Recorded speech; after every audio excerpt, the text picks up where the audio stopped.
প্রিয় চাকরি প্রত্যাশী ভাই ও বন্ধুরা, আসসালামু আলাইকুম। নতুন একটি নিয়োগ বিজ্ঞপ্তি নিয়ে আজকের এই ভিডিও। আশা করি আপনারা সম্পূর্ণ ভিডিওটি দেখবেন।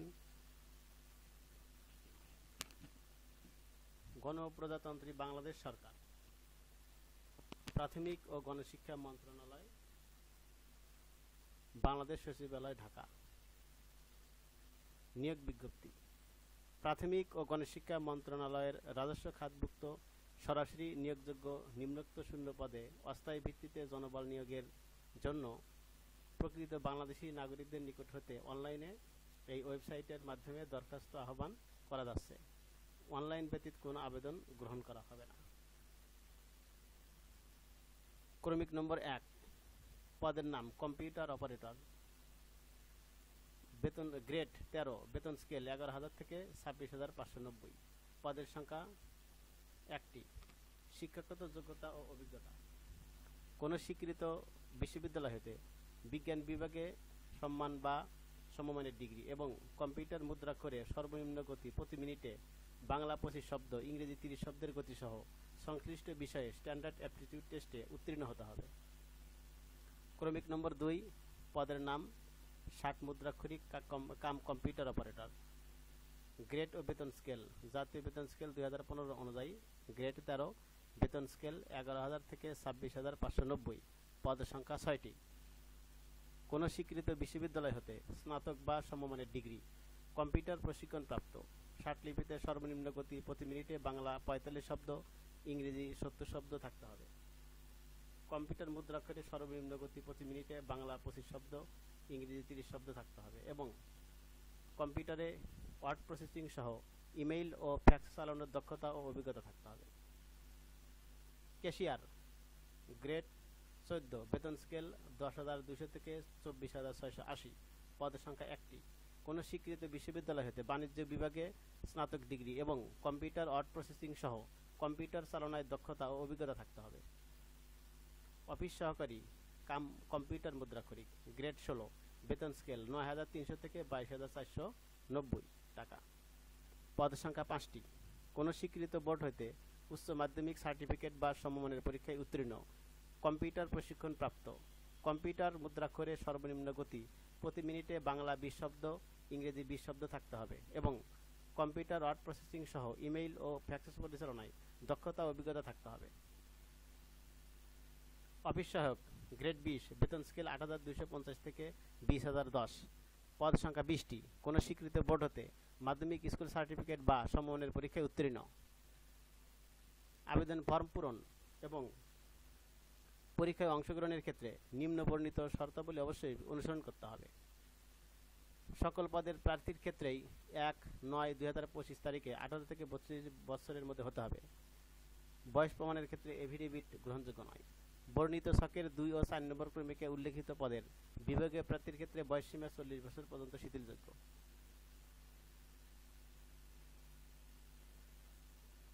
সরকারি, আধা সরকারি ও স্বায়ত্তশাসিত প্রতিষ্ঠানে চাকরিরত প্রার্থীগণকে অবশ্যই যথাযথ কর্তৃপক্ষের অনুমতিক্রমে আবেদন করতে হবে। চাকরিরত প্রার্থীদের সকল শর্ত পূরণ সাপেক্ষে আবেদনপত্র পূরণের সময় ডিপার্টমেন্টাল ক্যান্ডিডেট এর ঘরে টিক চিহ্ন দিতে হবে। অন্যদের ক্ষেত্রে এই শর্ত প্রযোজ্য নয়। তবে সকল চাকরিরত প্রার্থীকে মৌখিক পরীক্ষার সময় নিয়োগকারী কর্তৃপক্ষ কর্তৃক প্রদত্ত অনুমতিপত্র, ছাড়পত্রের মূল কপি জমা দিতে হবে। চাকরির আবেদন ফর্মে অ্যাপ্লিক্যান্টস কপি সর্বশেষ শিক্ষাগত যোগ্যতা সহ সকল শিক্ষাগত যোগ্যতা উল্লেখ করতে হবে। অন্যথায় চাকরির জন্য নির্বাচিত হলে চাকরির আবেদনে উল্লেখিত শরত ব্যতীত চাকরির আবেদনের পূর্বে অর্জিত অন্যান্য শিক্ষাগত যোগ্যতার সনদপত্র অন্তর্ভুক্ত করার সুযোগ থাকবে না। নিয়োগের ক্ষেত্রে বিদ্যমান সরকারি বিধিবিধান এবং পরবর্তী এবং সংক্রান্ত বিধিবিধান সংশোধিত হলে তা অনুসরণ করা হবে। লিখিত ও মৌখিক পরীক্ষায় অংশগ্রহণের জন্য কোনো প্রকার টিএ/ডিএ প্রদান করা হবে না। মৌখিক পরীক্ষার সময় সকল সনদপত্রের মূল কপি প্রদর্শন করতে হবে এবং পূরণকৃত অ্যাপ্লিক্যান্টস কপি সহ সত্যায়িত এক সেট ফটোকপি দাখিল করতে হবে। জাতীয় পরিচয়পত্রের ফটোকপি দাখিল করতে হবে। নিয়োগ বিজ্ঞপ্তিতে বর্ণিত 1 নম্বর ক্রমিকের শূন্য পদ পূরণে সরকারি প্রতিষ্ঠানের কম্পিউটার পার্সোনেল নিয়োগ বিধিমালা 2019 এবং 2-4-5 নম্বর ক্রমিকের শূন্য পদ পূরণে বাংলাদেশ সচিবালয় ক্যাডার বহির্ভুক্ত গেজেটেড কর্মকর্তা এবং নন গেজেটেড কর্মকর্তার নিয়োগ বিধিমালা 2014 সংশোধিত 2020 অনুসরণ করা হবে। 3 নম্বর ক্রমিকের শূন্যপদ পূরণে মন্ত্রণালয় ও বিভাগসমূহের হিসাব কোষের কর্মচারী নিয়োগ বিধিমালা 2018 অনুসরণ করা হবে। সকল পদের পরীক্ষা একই তারিখে অনুষ্ঠিত হওয়ার সম্ভাবনা থাকায় আবেদনকারীকে একাধিক পদে আবেদন না করার পরামর্শ দেওয়া হলো। নিয়োগকারী কর্তৃপক্ষ বিজ্ঞপ্তিতে উল্লেখিত পদের সংখ্যা হ্রাস বৃদ্ধি এবং নিয়োগ বিজ্ঞপ্তি সংশোধন বাতিল করার অধিকার সংরক্ষণ করেন। নিয়োগ সংক্রান্ত যাবতীয় বিষয়ে নিয়োগকারী কর্তৃপক্ষের সিদ্ধান্তই চূড়ান্ত বলে গণ্য হবে। আবেদনপত্র পূরণ সংক্রান্ত নির্দেশাবলী। আগ্রহী প্রার্থীগণ ওয়েবসাইটে প্রবেশ করে আবেদন ফর্ম পূরণ করতে পারবেন। অনলাইন আবেদনপত্র পূরণ সংক্রান্ত বিস্তারিত তথ্য ও নিয়মাবলী http://mopme.teletalk.com.bd ও www.mopme.gov.bd ওয়েবসাইটে পাওয়া যাবে। আবেদনকারীর সময়সীমা নিম্নরূপ: অনলাইনে আবেদনপত্র পূরণ ও পরীক্ষার ফি জমা দানের শুরুর তারিখ ও সময় 1/9/2025 খ্রিস্টাব্দ সকাল 10টা। অনলাইনে আবেদনপত্র জমা দানের শেষ তারিখ ও সময় 21/9/2025 খ্রিস্টাব্দ বিকাল 5টা। উক্ত সময়সীমার মধ্যে ইউজার আইডি প্রাপ্ত প্রার্থীগণ অনলাইনে আবেদনপত্র সাবমিট করার সময় থেকে পরবর্তী 72 ঘন্টার মধ্যে যে কোনো টেলিটক প্রিপেইড মোবাইল নম্বর থেকে SMS এর মাধ্যমে পরীক্ষার ফি জমা দিতে পারবেন। অনলাইন আবেদনপত্রে প্রার্থী তার রঙিন ছবি দৈর্ঘ্য 300x300 পিক্সেল ও স্বাক্ষর দৈর্ঘ্য 300x80 পিক্সেল স্ক্যান করে নির্ধারিত স্থানে আপলোড করবেন। ছবির সাইজ সর্বোচ্চ 100 KB ও স্বাক্ষর সাইজ সর্বোচ্চ 60 KB হতে হবে। অনলাইন আবেদনপত্র প্রার্থী তার রঙিন ছবি দৈর্ঘ্য 300x300 পিক্সেল এবং স্বাক্ষর দৈর্ঘ্য 300x80 পিক্সেল স্ক্যান করে নির্ধারিত স্থানে আপলোড করবেন। অনলাইন আবেদনপত্র পূরণকৃত তথ্য যেহেতু সকল কার্যক্রমে ব্যবহৃত হবে, সেহেতু অনলাইনে আবেদনপত্র সাবমিট করার পূর্বেই পূরণকৃত তথ্যের সঠিকতা সম্পর্কে প্রার্থী নিজে নিশ্চিত হবেন। অসত্য তথ্য দাখিল করা হলে সংশ্লিষ্ট প্রার্থীর বিরুদ্ধে বিধি মোতাবেক আইনানুগ ব্যবস্থা গ্রহণ করা হবে। প্রার্থী অনলাইনে পূরণকৃত আবেদনপত্রের একটি রঙিন প্রিন্ট কপি পরীক্ষা সংক্রান্ত যে কোনো প্রয়োজনে সহায়ক হিসেবে সংরক্ষণ করবেন। SMS প্রেরণের নিয়মাবলী ও পরীক্ষার ফি প্রদান। অনলাইন আবেদনপত্র অ্যাপ্লিকেন্ট ফর্ম যথাযথভাবে পূরণ করে নির্দেশনা মতো ছবি এবং স্বাক্ষর আপলোড করে আবেদন করা সম্পন্ন হলে ছবি সহ অ্যাপ্লিকেন্ট প্রিভিউ দেখা যাবে। যদি অ্যাপ্লিকেন্ট কপিতে কোনো ভুল তথ্য থাকে বা অস্পষ্ট ছবি, সম্পূর্ণ কালো, সম্পূর্ণ সাদা, ঘষা মাজা বা ছবি স্বাক্ষর সঠিক না থাকে, তাহলে আবেদন ফি জমা না দিয়ে থাকলেই কেবল পুনরায় আবেদন করতে পারবেন।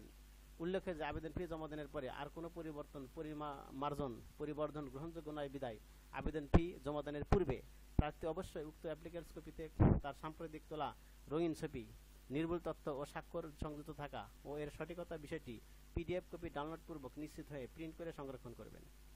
অ্যাপ্লিকেন্টস কপিতে একটি ইউজার আইডি নম্বর থাকে এবং ইউজার আইডি নম্বর ব্যবহার করে প্রার্থী নিম্নোক্ত পদ্ধতিতে যে কোনো টেলিটক প্রিপেইড মোবাইল ফোন নম্বরের মাধ্যমে 2টি SMS করে পরীক্ষার ফি বাবদ নিয়োগ বিজ্ঞপ্তিতে বর্ণিত ছকে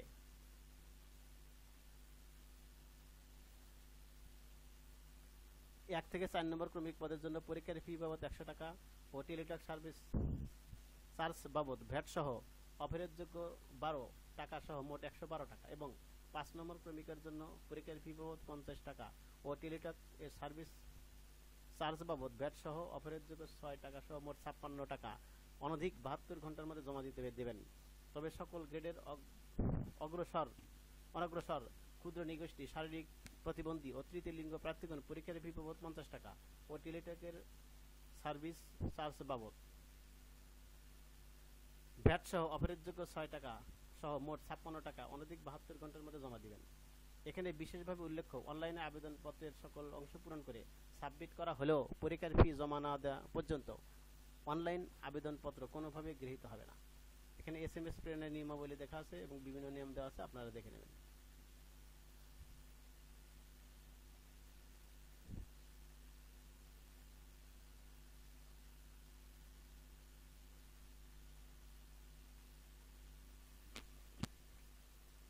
যারা আমার ইউটিউব চ্যানেলটি সাবস্ক্রাইব করেছেন তাদেরকে অসংখ্য ধন্যবাদ। আর যারা সাবস্ক্রাইব করেননি আশা করি সাবস্ক্রাইব করবেন এবং পাশে থাকা বেল আইকনটি অন করে রাখবেন। সকলকে ধন্যবাদ। আল্লাহ হাফেজ।